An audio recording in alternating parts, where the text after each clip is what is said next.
Құрметті оқырмандарым, өмірден алынған шынайы оқиғаларды тыңдағыңыз келсе, менің арнама қош келдіңіздер. Менің әпкем өте жайдарлы адам еді. Бар қиындығы бала көтере алмағандығы еді. Жылдар өтті, қуанышты хабар келді. Әпкемнің жүкті болғанын естігенде, бәріміздің көңіліміз бір сәт болса да көтеріле түсті. Бірақ жүктілік оңай болмады. Әпкем жиі ауырып, әлсіреп қалатын. Таңертеңгілік жүрегі айнып, кешке дейін төсекте тұруға шамасы жетпей қалатын кездері көп болатын. Әпкемнің жағдайын бақылап, ата-анамыз мені жиі сол жаққа жіберетін. Үй тазалау, тамақ дайындау барынша көмектесіп жүрдім. Кейде түнде әпкемнің бөлмесінен жастыққа сіңген көз жасының дыбысы естілетін. Айлар өте берді. Жүктіліктің соңғы кезеңі мүлдем ауыр өтті. Әпкемнің денсаулығы қатты нашарлап, дәрігерлер оны ауруханаға жатқызуды шешім қабылдады. Сол күні бәрі өзгерген күн болды. Әпкем ауруханаға түсіп, мен олардың үйінде қалып жүрдім. Оқуға түсуге құжат тапсырып жүрген кездерім болатын. Өзіміз ауылдық жерде тұрғандықтан қалаға оқуға түсуді армандайтынмын. Бір күні кешқұрым жездем екеуміз ас үйде бетпе-бет кездесіп қалдық. Әдетте мен оған бауырдай туыс ретінде қарайтынмын, бірақ сол кеште бәрі басқаша болды. Жездем бойы ұзын, аққұба, сабырлы мінезді, өңі жылы жігіт еді. Бәлкім, менің қасымда жүргені оған тыныштық сыйлаған болар. Ал мен болсам, өзімді мүлдем түсінбей қалдым. Жүрегім дүрсілдеп, өзімді тыя алмай қойдым. Бұл кездесу жай ғана бауыр мен жезденің қарым-қатынасы емес еді. Арада бір сәттік үнсіздік орнап, бір-бірімізге ұзақ қарағанымыз есімде. Ол менің иығымнан жаймен ұстап, шаршадың ба деді. Дауысы тым жұмсақ еді. Мен не дерімді білмедім. Жездемді көрген сайын денем ысып-суып сала беретін. Оған әрдайым ұнау үшін дене бітімімді айқындайтын тар немесе қысқа көйлектер киетінмін. Әпкемнің айы күні жақындап ауруханаға жатқаннан бастап біз бір-бірімізге ерік беріп, екеуміз жиі кездесіп жүрдік.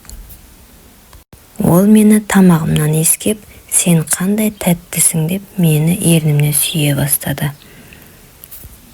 Мен де қарап тұрмай, сүлікше жапсып, оның ырқына көне бердім. Сол түні бізге ешкім кедергі бола алмады. Мен жездемнің жанында таң атқанша тәтті сезімге бөленіп, ұйықтап шықтым. Алғашында мен одан тартыншықтап, ұялып жүрдім, бірақ біртіндеп бұл құштарлық күшейіп, жиі кездесетін болдық. Қуанышты хабар келді, әпкем босанды, ұл бала дүниеге келді. Бірақ қуанышымыз ұзаққа созылмады. Әпкем босанғаннан кейін тіл тартпай кетті. Мен оны баласын ауруханадан алып, ата-анамның қолына тапсырып, өзім сол сәтте ана болудың орнына сезімнің жетегіне кетіп, жездеме ара қатынасым одан сайын тереңдей түсті. Мен ешкімге бұл жайлы айтпап едім. Тек ата-анам мені ол жақта оқып жүр деп ойлады. Оқуға бармау үшін куратор ағаймен бір түн өткізіп, диплом аларда барамын деп ойлап жүрген кез едім. Бір күні ата-анам бәрін білді. Әкем маған қатты ұрсып, мені өзінің ащы тілімен ренжітті. Менің қызым ешқашан бұлай болмау керек еді деп қатты ұрсты. Сол сәтте мен не істерімді білмей, жан дүниеме қайғыға тап болғандай сезіндім. Көп ұзамай өзімнің жүкті екенімді білдім. Жездем бұны естіп, есің дұрыс па, сақтанбайсың ба? Мен бұл баланың әкесі болуға дайын емеспін деп ат-тонын ала қашып, ұялы телефонын өшіріп, байланысты үзген кезі еді. Сол күннен бастап мен өзімді жалғыз сезіндім. Аборт жасаттым. Ал жездем болса 1 жылдан соң үйленіп кетіпті. Ал менің жатырымда инфекция пайда болып, дертке шалдықтым. Сол сәттен бастап мен өзімді жалғыз сезіне бастадым. Жүзімде сондай бұрынғыдай сұлу емес еді, және еркектердің назарын тартатындай түрімді қалмады. Өзімді өмір бақи ешкімге керек еместей сезіне бастадым. Бәлкім бұл әпкемнің рухы маған риза болмағаны болар. Сол күннен кейін мен өзімді қайта бастауға бел будым. Жоғалтатын ештеңем қалмағандай болды. Жанымда ешкім жоқ. Ата-анам теріс айналды.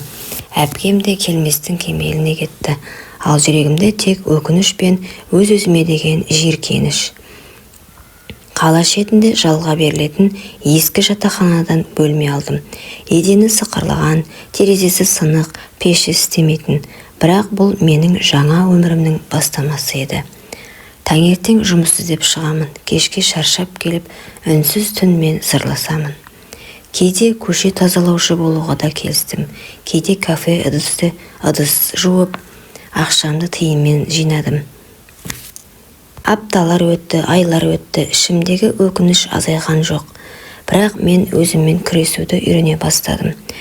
Бір күні қоғамдық ұйымға ерікті болуға өтініш бердім.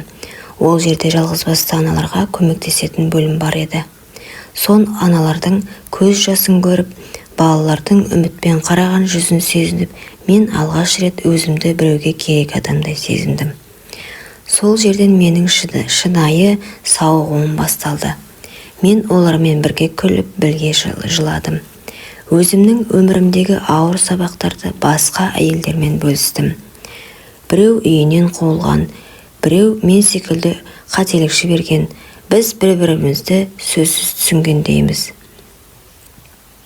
Бір күні көмекке мұқтаж бір келіншек келді. Қасында кішкентай қызы бар.